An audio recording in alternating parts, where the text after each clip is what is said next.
Bonjour mes petits monégasques, autres passionnés de foot, j'espère que vous allez bien, que vous ne souffrez pas trop de la canicule. Moi en tout cas ça va. Alors aujourd'hui on est ensemble pour un arrière transfert spécial Mercato AS Monaco. Et le moins qu'on puisse dire c'est que du changement, il y en a eu pas mal du côté de la principauté. En effet, Monaco a enfin un directeur sportif du nom de Paul Mitchell qui prend enfin des décisions fortes. Et la première qu'il a eu à prendre, c'est de virer Robert Moreno à la grande surprise générale pour le remplacer par Niko Kovac, ex-entraîneur de Francfort et du Bayern Munich. Rien que ça. Il n'a pas hésité à ne pas prolonger des joueurs dites légendes comme Daniel Subasic ou des joueurs qui avaient été plutôt bons cette saison mais prêtés par d'autres clubs comme Chime Bakayoko ou Islam Slimani. Et c'est une véritable opération dégraissage qui a lieu en ce moment sur le Rocher avec déjà plus de 15 joueurs non conservés par le club et des ventes qui commencent à s'accélérer de plus en plus. C'est fini la période des 1000 prêts, tout ça. On prêtait les joueurs soi-disant pour dégraisser. Non, c'est fini. Aujourd'hui, c'est soit on te vend, soit on te prête avec obligation d'achat, ce qui revient en fait à une vente ou en les libérant de leur dernière année de contrat. Mais ça, c'est plus pour les jeunes de l'académie. Maintenant que je vous ai exposé le nouveau projet sur le Rocher, on va passer aux choses sérieuses. Mais avant de commencer, je te préviens, mes pauses. Va te chercher un petit truc à manger, un petit truc à boire. Installe-toi confortablement parce que ça risque de durer un petit peu plus longtemps que d'habitude. Je préfère te prévenir à l'avance, il y a des choses à dire. Allez, on commence avec les départs et comme dit précédemment, on n'a pas prolongé les joueurs qui étaient en fin de contrat. Donc on a dit ciao à Subasic, Sedoussi, Moussa Silla, Benaglio et plein d'autres. On n'a pas non plus voulu acheter les joueurs qu'on nous avait prêtés, donc ciao, Adrien Silva, Bakayoko, Islam Slimani, même si les deux derniers ont vraiment été bons, ça m'a un peu surpris qu'on ne les ait pas gardés. Mais bon, c'est le club qui décide. Côté vente, ça commence également à être pas mal, puisque comme je vous le rappelle, on a plus de 60 joueurs sous contrat, académie compris. Ça fait quand même pas mal de joueurs. Donc là, on a pu dire au revoir à Camille Glick, qui a été vendu pour 2,5 millions d'euros à Benevento. Un petit mot sur Camille Glick rapide. Malgré des bons débuts avec l'AS Monaco, le rock qu'il était au début, on ne l'a pas vu ces deux dernières saisons, c'est un peu dommage. On a vu qu'il y avait une baisse de conditions physiques et même des sauts de concentration qui étaient quand même alarmants.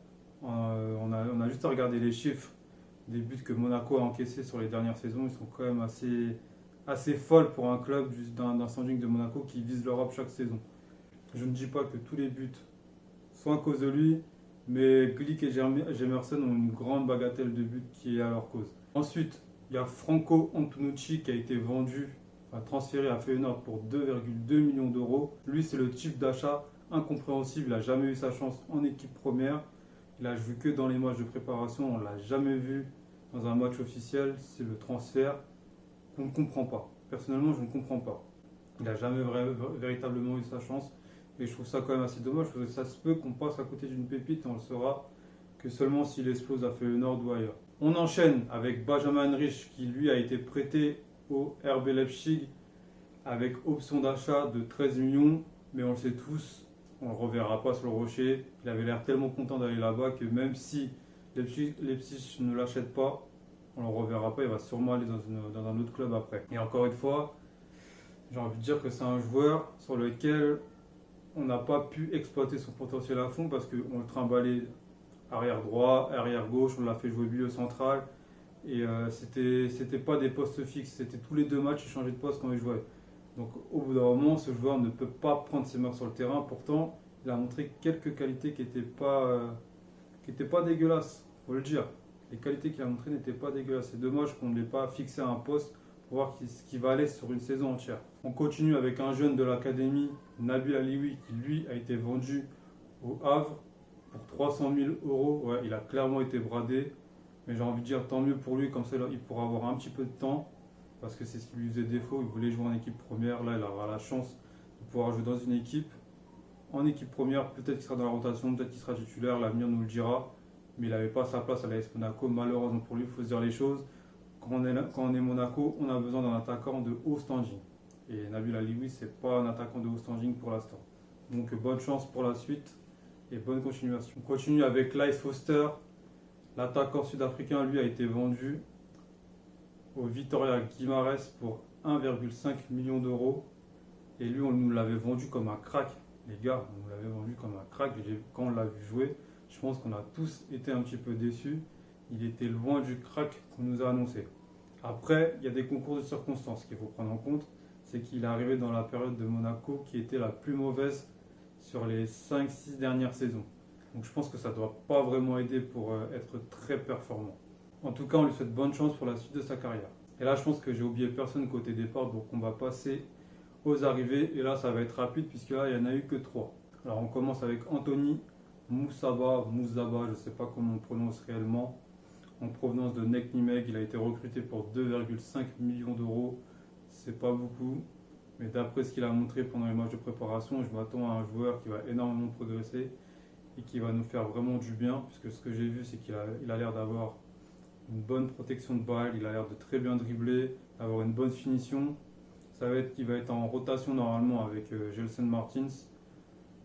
Je pense qu'il va nous faire plaisir ce joueur. Il m'a laissé des bonnes sensations. Et la deuxième recrue, ou plutôt la première comme j'aurais dû dire, parce qu'il arrive avant, c'est Strahinja Pavlovic, qui arrive en provenance du Partizan Belgrade. De ce que j'ai pu voir de lui, le peu que j'ai pu voir, c'est un défenseur assez dur sur l'homme, bon de la tête. En même temps, ça étonne personne vu la taille qu'il fait, le gabarit qu'il a. Gabarit de déménageur, je pense qu'il va nous faire du bien en défense. Est-ce qu'il sera titulaire? Ça, c'est d'autres questions, puisqu'on a pas mal de défenseurs, donc ça va voir. Mais je pense qu'il a son épingle à tirer pour cette saison en tout cas. Et la troisième et dernière recrue, c'est Axel Disasi, en provenance du Stade Rémois, où il a effectué une très très grosse saison la saison dernière aux côtés de Abdelhamid. C'est la meilleure défense du championnat et je pense qu'il va nous faire du bien. Maintenant, à voir s'il arrive à s'adapter à l'environnement monégasque, parce que c'est un petit peu plus difficile. Comme on sait, il n'y a pas beaucoup de public chez nous. Le public, il est plutôt à l'extérieur. S'il arrive à faire abstraction de tout ça, je pense qu'il va énormément cartonner chez nous et on va avoir un grand Monaco la saison prochaine. C'est fini pour tout ce qui est concret. Maintenant, on va survoler toutes les rumeurs de départ et d'arrivée. On commence avec Loïc Badiachile, ou Badiachile, j'ai jamais su comment on disait en vrai, qui pourrait être prêté en T3 espagnol à Extremadura. Personnellement, je trouve que si ça se fait, c'est un très gros gâchis, puisqu'il ne mérite pas d'être jeté dans un club de D3, prêté, ce que vous voulez. Ce gardien doit jouer en Ligue 2 ou en Ligue 1, ou dans un autre championnat, mais dans la Division 1 en tout cas. Puisqu'il a les qualités pour le faire, on l'a vu à maintes reprises. L'envoyer comme ça pour moi, en 3ème division, pour moi, c'est une grosse punition. Enfin bref, j'espère que ça ne se fera pas. On enchaîne avec son petit frère Benoît Badiachile, qui lui devrait être transféré au Bayer Leverkusen pour 30 millions d'euros. C'est une très belle somme pour un joueur issu de l'académie monégasque, mais je reste persuadé qu'il aurait pu exploser chez nous, et qu'il peut exploser chez nous parce qu'il n'a pas encore été transféré, mais si ça se fait, je resterai quand même avec un petit regret parce qu'il a une marge de progression qui est quand même assez énorme. Il n'a pas vraiment eu de chance, un peu comme Leif Holster. Il a été dans une équipe qui était vraiment mal au point, entouré de Glick ou de Jemerson qui n'étaient plus les joueurs qu'on a connus. Donc pour moi, il a vraiment pas eu de chance. Et ça, s'il part, franchement, c'est dommage. Je trouve ça dommage. Ensuite, on a les lofters que sont Jemerson, Aïd Benasser, Adama Traoré, Samuel Grandsir, Jorge, Wilson Isidore, Julien Serrano, Adrien Bongiovanni et Keita Balde. Tous ces joueurs sont invités à se trouver un club puisqu'ils ne sont pas dans les plans de Niko Kovac. Pour Keita Balde, ça serait vraiment dommage qu'il soit transféré. On parle de 8 ou 10 millions d'euros pour un transfert à Valence. Et moi, personnellement, ça me ferait chier, excusez-moi du mot, parce qu'il a montré un vrai changement, on va dire, un vrai changement de mentalité. On le voyait pressé, on le voyait qu'il était investi dans le club. Donc le fait qu'il puisse partir, ça m'embête un peu. Quant à Georges, j'ai jamais su comment on disait. Hein. Et je pense que vous aussi, on ne sait toujours pas comment ça se dit. Lui, il a été proposé à plusieurs équipes étrangères, en Italie, en Allemagne, en Espagne, en Grèce aussi. Il y a eu le Brésil, mais un retour au pays pour lui est exclu. Il ne veut pas retourner au Brésil, il veut rester en Europe. Pour moi, c'est un joueur qui n'a jamais été mis en confiance chez nous. Et pourtant, ça se voit qu'il a des qualités. Il a des difficultés à s'adapter à notre championnat de France. Mais je suis persuadé que ça peut être une bonne surprise pour notre équipe. Ensuite, on continue avec Nasser Chadli qui a été proposé à l'Olympiakos, mais Kovac a l'air de compter sur lui pour notre plus grand désarroi. Ouais, ça me fait chier un peu, ouais, je vais pas vous mentir. On enchaîne avec le Bayer Leverkusen qui serait intéressé par Djibril Sidibé. Une offre de 8 à 10 millions a déjà été transmise à l'AS Monaco, mais Monaco en demanderait un tout petit peu plus, entre 12 et 15 millions. Pour rappel, Sidibé, il avait été prêté à Everton avec option d'achat. L'option d'achat n'a pas été levée et il ne sera pas retenu en cas d'offre convenable pour l'AS Monaco. Jonathan Panzo pourrait lui aussi partir. Un départ en Allemagne au Werder de Brême ou en France à Dijon a déjà été envisagé. Un autre club au Portugal dont l'identité n'a pas filtré est aussi intéressé. Il y a également Fodé Ballo-Touré qui intéresserait Manchester United. Aucun montant n'a filtré, mais pour moi, ce serait une connerie aussi de lâcher Fodé Ballo-Touré, malgré les saisons passées où il n'a pas été super performant. Mais si tous les clubs anglais le veulent, c'est qu'il a quelque chose et donc il faut se poser des questions et se remettre en question vis-à-vis des critiques qu'on a envers ce joueur. Je pense avoir fait le tour des rumeurs départ. On va maintenant passer aux rumeurs des arrivées. Il y en a pas mal, mais je ne vais pas tous les faire puisqu'il y a pas mal de réchauffé médiatique, de jeux d'agents. On va aller directement à ce qui est concret et intéressant. On commence avec Weston McKennie, le joueur américain de Schalke 04 qui intéresse fortement l'AS Monaco. On parle d'un montant de 20 à 25 millions.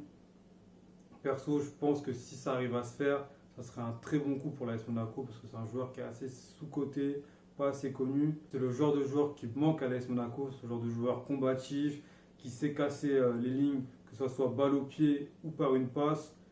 C'est vraiment ce qu'il nous faut. On manque de ça dans le club. On manque de joueurs, on va dire, on les appelle les chiens, un peu à la Gattuso. C'est les chiens, les joueurs qui lâchent rien.